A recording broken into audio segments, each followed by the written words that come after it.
తెలంగాణ ప్రజల చిరకాల ఆకాంక్ష నెరవేరిన రోజు నేడు. 60 ఏళ్ల నిరీక్షణ ఫలించిన రోజు నేడు. ఉద్యమ సారథి కేసీఆర్ నాయకత్వంలో తెలంగాణ రాష్ట్ర స్వప్నం సాకారమైంది ఈ రోజే. 10 ఏళ్ల క్రితం రాజ్యసభలో తెలంగాణ బిల్లు పాస్ అయింది ఈ రోజే. నాడు రాజ్యసభ చైర్మన్ది ది బిల్ పాస్ అనే పదం ఇప్పటికీ తెలంగాణ ప్రజల చెవుల్లో మారుమోగుతూనే ఉంది.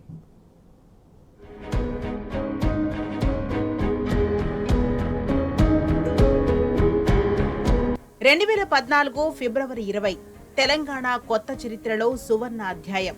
ఏపీ పునర్వ్యవస్థీకరణ బిల్లును రాజ్యసభ ఆమోదించిన పవిత్రమైన రోజు.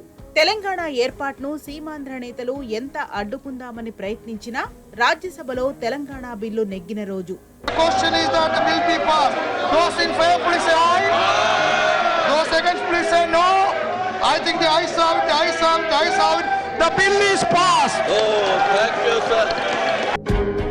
లోక్సభ రాజ్యసభలో బిల్లు ఆమోదం పొందిన తర్వాత 2014 మార్చి 1 దాకా రాష్ట్రపతి ఆమోదముద్ర పడే వరకు నరాలు తెగే ఉత్కంఠ కొనసాగింది. 6.5 దశాబ్దాల ఆకాంక్ష అక్షర రూపం దాలుస్తూ 2014 మార్చి 1న తెలంగాణ రాష్ట్ర ఏర్పాటు బిల్లుకు రాజముద్ర పడింది. రాష్ట్రపతి ఆమోదముద్ర వేసిన అనంతరం రాష్ట్ర ఆవిర్భావ దినోత్సవం జూన్ 2న ప్రకటించడం ఓ అపూర్వ ఘట్టం.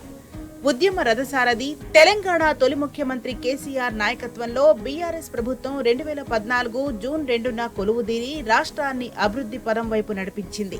10 ఏళ్లలోనే 100 ఏళ్ల ప్రగతిని సాధించి చూపించింది. తెలంగాణ ఆవిర్భావం వెనుక కేసీఆర్ ఒక్కడై అనుక్షణం కొట్లాడారు. తెలంగాణ ఏర్పాటు ఓ సుదీర్ఘ పోరాటం, త్యాగాల చరితం, అనేక దశల్లో మలుపులు తిరిగిన ఉద్యమం. ఇందులో ఎన్నో మజిలీలు, ఉత్కంఠ రేపిన రోజులున్నాయి. ముఖ్యంగా పార్లమెంట్లో బిల్లు ఆమోదం వెనుక పెద్ద యుద్ధమే సాగింది. తెలంగాణ బిల్లు రూపకల్పన, లోక్సభ, రాజ్యసభలలో దాని ఆమోదం చాలా క్లిష్టంగా జరిగాయి. తెలంగాణ రాష్ట్ర ఏర్పాటు ప్రక్రియను పూర్తి చేసేందుకు రూపొందించిన ఆంధ్రప్రదేశ్ పునర్వ్యవస్థీకరణ బిల్లు పార్లమెంట్ ఆమోదం పొందకుండా సీమాంధ్ర ప్రజా ప్రతినిధులు రాజకీయ సుడిగుండాలను సృష్టించారు. వాటిని అధిగమించేందుకు కేసీఆర్ ప్రతిక్షణం హస్తినలో అప్రమత్తంగా అడుగులు వేశారు. తెలంగాణ సాధన ఉద్యమంలో మాదిరిగానే రాష్ట్ర ఏర్పాటు చివరి అంకంలోనూ వ్యూహాత్మకంగా వ్యవహరించారు. గమ్యం ముద్దాడే చివరి నిమిషం వరకు లక్ష్య సాధనపైనే దృష్టి పెట్టారు.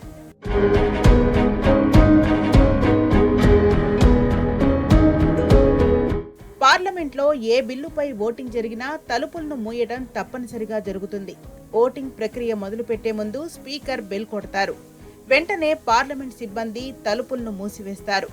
ఆ తర్వాతే ఓటింగ్ జరుగుతుంది. ప్రతి బిల్లు విషయంలో సాధారణంగా జరిగే ఈ ప్రక్రియను తెలంగాణ రాష్ట్ర ఏర్పాటును జీర్ణించుకోలేని చాలా మంది నేతలు ఇప్పటికీ కామెంట్లు చేస్తూనే ఉన్నారు. ఆఖరికి ప్రధాని మోడీ సైతం పార్లమెంట్లో ఎన్నోసార్లు తెలంగాణ ఏర్పాటుపై విషం కక్కారు. తల్లిని చంపి బిడ్డను వేరు చేశారంటూ ఎగతాళి చేశారు.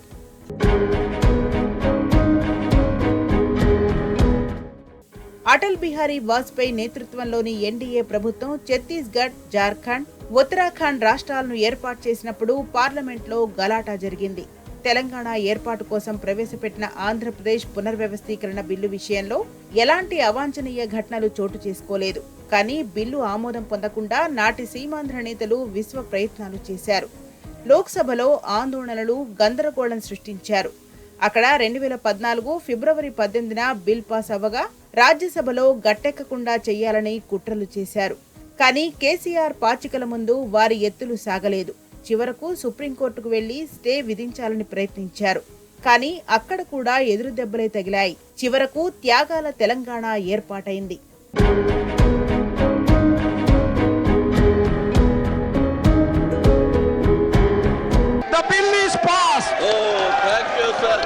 ప్రపంచంలో ప్రతి ప్రాంతానికి ఓ కథ ఉంటుంది. కానీ కొన్నిటికి మాత్రమే చరిత్రలో స్థానం దక్కుతుంది. అందులో తెలంగాణ కూడా ఒకటి. దశాబ్దాల తరబడి పరాయి పాలనలో మగ్గి ఎన్నో ఇబ్బందులు ఎదుర్కొంది. హక్కుల కోసం, ఆత్మాభిమానం కోసం తెలంగాణ ప్రజలు కళ్ళు కాయలు కాసేలా ఎదురుచూశారు. కేసీఆర్ రూపంలో వారి ఆశకు ప్రాణమొచ్చింది. ఉద్యమాన్ని ఒడుంపట్టుతో కేసీఆర్ ముందుకు నడిపించారు. ఎన్ని ఇబ్బందులు తలెత్తినా వెనకడుగు వేయకుండా 4 కోట్ల ప్రజలను చైతన్యపరిచారు. దేశవ్యాప్తంగా తెలంగాణ ఏర్పాటు కావాలనే కాంక్షను రాజేశారు. చివరకు 2014లో శాంతియుత ఉద్యమంలో స్వరాష్ట్రం ఏర్పడింది. సవాళ్లను ఎదుర్కొంటూ అవాంతరాలను అధిగమిస్తూ ప్రజాసేవే పరమావధిగా కేసీఆర్ తన పరిపాలనలో మార్క్ చూపించి ప్రజల మన్ననలు పొందారు. పరిపాలనలో తెలంగాణ ప్రజలు పడ్డ కష్టాలకు కొదవలేదు. వాటి గురించి రాస్తే రామాయణం చెబితే భారతం. నాటి పాలకుల సీతకన్ను తెలంగాణకు శాపంగా మారింది. వ్యవసాయం కుంటుపడింది. రైతులు కూలీలయ్యారు. కూలీలు రోడ్డున పడ్డారు. కానీ స్వరాష్ట్రం సిద్ధించిన తర్వాత కేసీఆర్ పరిపాలనలో తెలంగాణ బంగారుమయమైంది. దేశంలో మరే రాష్ట్రంలో లేనన్ని సంక్షేమ పథకాలు ప్రజలకు అందాయి. అన్ని రంగాల్లో దేశానికే తెలంగాణ తలమానికంగా మారింది. రాష్ట్రం విడిపోతే తెలంగాణ అంధకారమవుతుంది. నీళ్లు ఎక్కడి నుంచి వస్తాయని ప్రశ్నించిన వారి నోళ్లు మోయించింది. చిమ్మ చీకట్లు అలముకున్న దుస్థితి నుంచి నేడు వెలుగు జిలుగుల తెలంగాణ ఆవిష్కరించడానికి తెలంగాణ తొలి సీఎం కేసీఆర్ చేసిన ప్రయత్నం ప్రశంసనీయం. తెలంగాణ అంటే కేసీఆర్, కేసీఆర్ అంటే తెలంగాణలా నేటి పరిస్థితి మొదలైంది. ఇప్పటికీ రాష్ట్రానికి కష్టమొస్తే ముందుండి కొట్లాడేది కూడా కేసీఆర్ మాత్రమే. నా కట్టె కాలే వరకు తెలంగాణకు అన్యాయం జరిగితే చివరి శ్వాస దాకా కూడా పులిలాగా లేచి కొట్లాడతా తప్ప పిల్లిలాగా ఉండను. ఎట్టి పరిస్థితులలో 600 ఏ విషయంలో కూడా తెలంగాణకు అన్యాయం జరగనివ్వను.